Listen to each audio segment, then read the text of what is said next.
Good evening. It's 9:45 p.m. Texas time. It's right at freezing and headed into the uh, 20s. Last night at this time, there was no power. There was no electricity. There was no light except for that emergency light, battery powered. That was only about at 1/100th of the brightness it is behind me. That one. And my cell phone and the two fully charged batteries that I had with me. The third one was about to go down. So last night was kind of iffy, and last night they've confirmed that in Pflugerville, in that little in the creek, the ravine, the low spot, the wind chill was 15 degrees, and it was 26 degrees. In other words, what they predicted uh, 2 weeks ago actually came true, despite all this up and down, yes, no, because they're so uncertain of the only thing that may not turn out, but then their model may be off, is that we may not get any sleet or snow. But if not, actually, some of the cells that they're for the model is forecasting might move right over. I know whenever I return on Saturday, I'm going to have a sleeping bag that's wet and it has to be hung up immediately. And then the next day, I have to actually go to the pharmacy. So I'm so glad I've had it. I want to thank everybody who contributed to my well-being and to my survival. They only just uh, decided sometime uh, last night or something. They're only really getting the news out today to finally open up the warming center. That's apparently there's just one on Barton Springs, and you have to line up out in the wind. Yeah, I'm going to line up. It means I would have to spend at least $40. Almost have to spend almost the same amount as renting a hotel room in Pflugerville just to get there and back with the wheelchair because think about it. There's no chairs. I saw the film.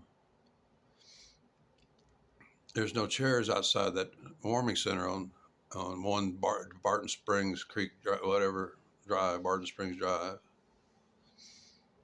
and they expect. What about the people in wheelchairs? What about us, huh? I'd have to bring my own wheelchair and pay to get it there, and then still not be able to get in. What happens then? Pay to come back to. It would be warmer in Austin because I could get out of the wind. Could absolutely get out of the wind and all that masonry mass.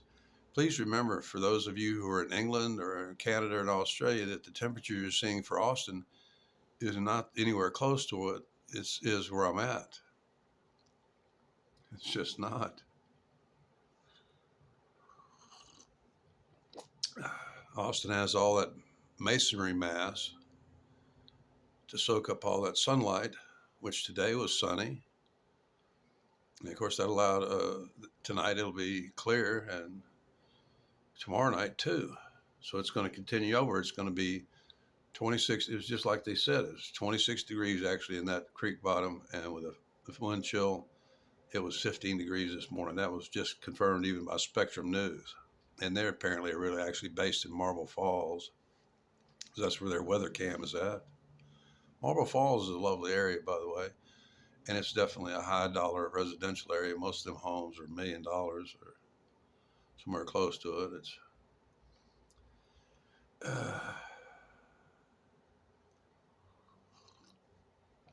although I swear one of the shoddiest looking medical things was an old St. David's in Marble Falls.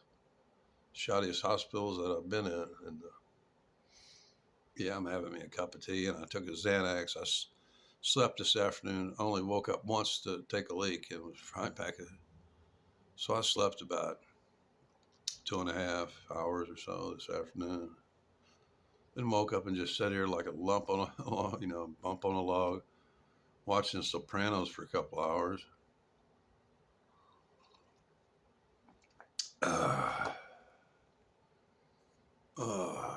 just washed my face, actually for the first time since I've been in this room. And I'm trying to get woke up now because I need to brave that bathtub. You can see it right there. There's no safety bar. There's even in the handicap room that I was in 101 the first time I was here. There's still no handle on the tub. There's no, and it's a tub. It's not a walk-in. It's a tub. There's still no safety bar in what is a handicap room.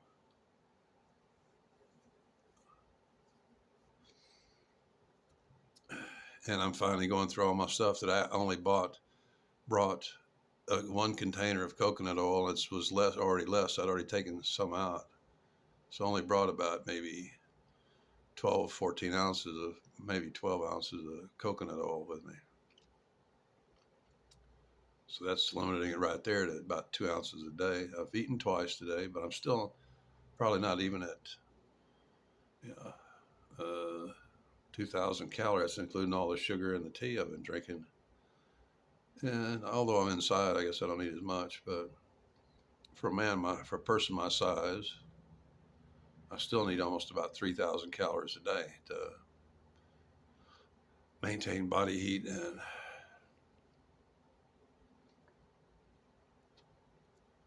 so it's actually the forecast had been alternating. The forecast that they first made 2 weeks ago, it's been 14 days. And please, I had a whole, I had 10, 12 days to contemplate what the hell was going to happen. And then at the last minute, I was getting all these conflicting projections based on their modeling and other stuff. And actually, the original prediction turned out to be right. Actually, in going through there's more than that, but just the initial like 150 channels on the TV, I found the AccuWeather station. And they're usually pretty right, except in Pflugerville, I know that I can tell by the temperatures that I've already said this, their data collection center is close to all the masonry mass on the west side, the west boundaries of the city. It's definitely not on the eastern part.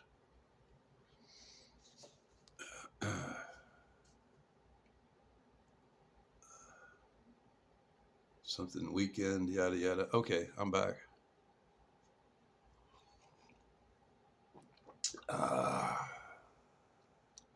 This is a lot stronger than I usually make it because this is not even, probably barely 10 ounces.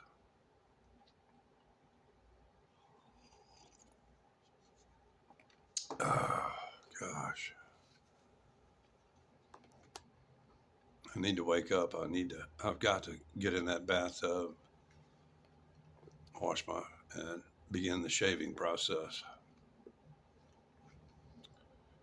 And hopefully get it well done enough because, well, no. Yeah, in the morning, I think I need to go ahead and get up and get dressed because I can sleep anytime, right?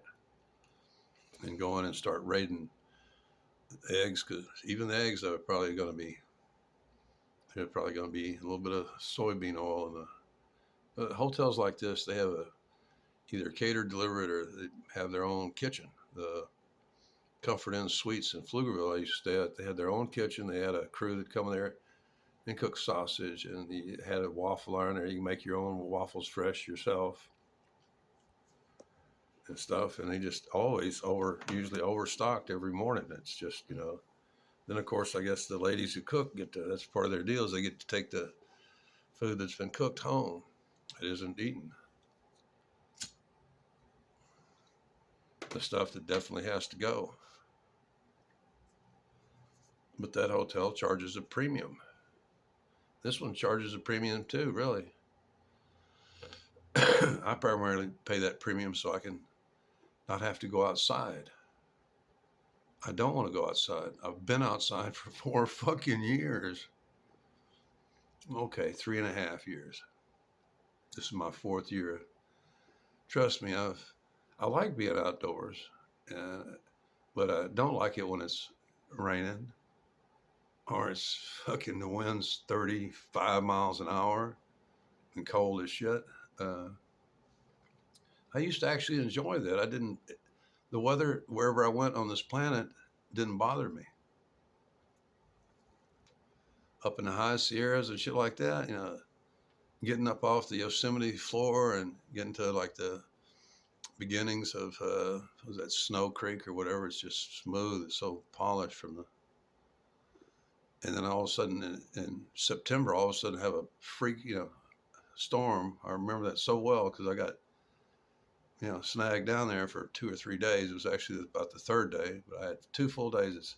I watched the storm rapidly move in from the far side of Yosemite Canyon. I'd come up off the canyon floor and up to about 8,500 feet in altitude, 86, 87, 8,600. And it came rolling in, and I'm going like, yeah, I'm not going any further today. It's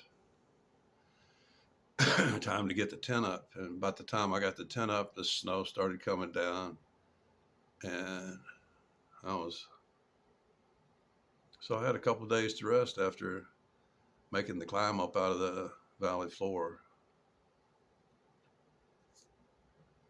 I think it was on the second day because I'm cooking and eating. I got all my food inside that tent. I don't ever hang a bear bag.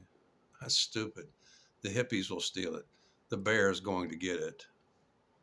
And I remember, I think it was the second morning after the snow or whatever, I heard a bear come up, was sniffing around the tent, and I could hear him crunching the snow and everything. And I'm just sitting there going like, as long as I don't do anything, he's not going, so he can smell me inside that tent.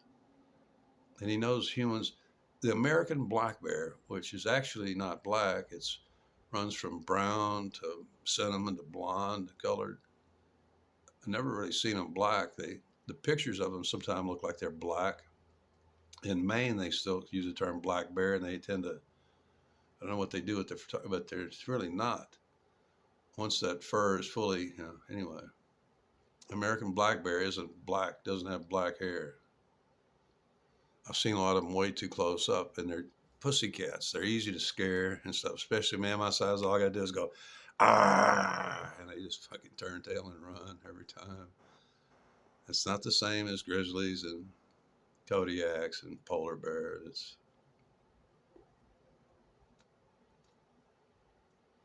Uh, yeah,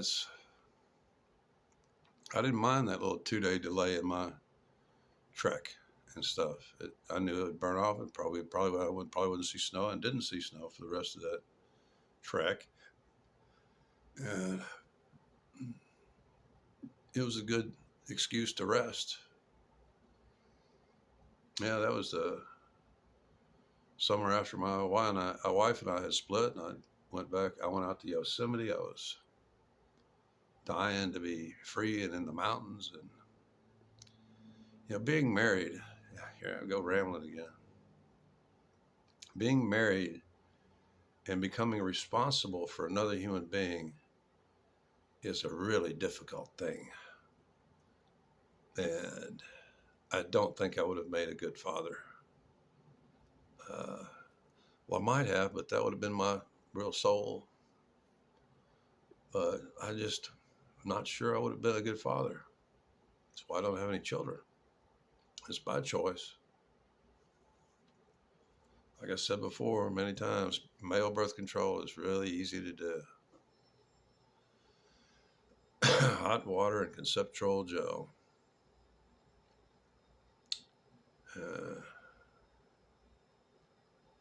yeah, actually, early on, I knew that I was going to have mobility problems and probably earning problems with the damage and injuries I'd had, and they just kept mounting up. I had uh, shit. Let's not get it. Anyway, my main thought there was that it is really difficult to become fully responsible for another person, especially if you're, it's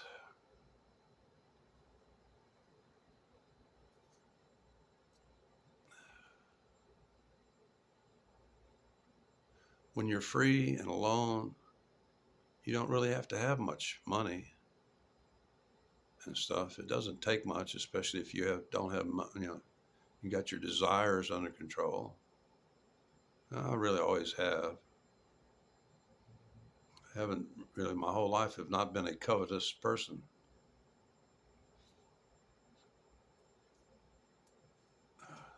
Finish that last sip of tea.